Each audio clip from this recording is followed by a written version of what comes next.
Air Commodore Darryl Daniel has officially been appointed as Chief of Defense Staff of the Trinidad and Tobago Defense Force. Air Commodore Daniel received his instrument of appointment on Sunday at a handing over ceremony at the Teteron Barracks in Chaguaramas. Janine Browne has more in this report.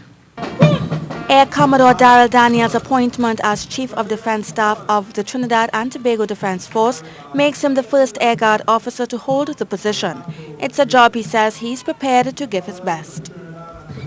I, Air Commodore Darryl Daniel, covenant with you today that I will be your servant leader and do my best with the help and guidance of Almighty God to run my leg this journey that is the undertaking of office Chief Defense Staff.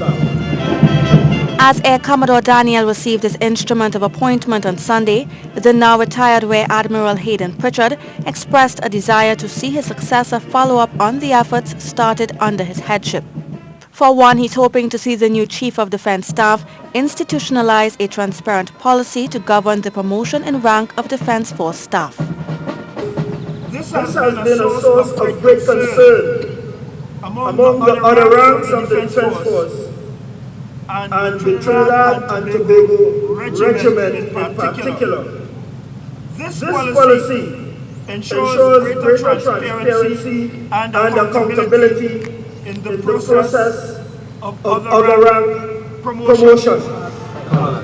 Another aspect he's hoping Air Commodore Daniel tackles is the gender imbalance in the Defense Force and to uphold the commitment to youth outreach.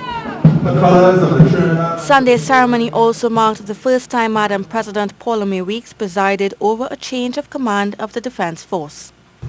The local version of a little birdie told me that the new Chief of Defense Staff and I, God willing, will demit office within 24 hours of each other. And so it appears that our fates are intertwined. Janine Browne, TTT News.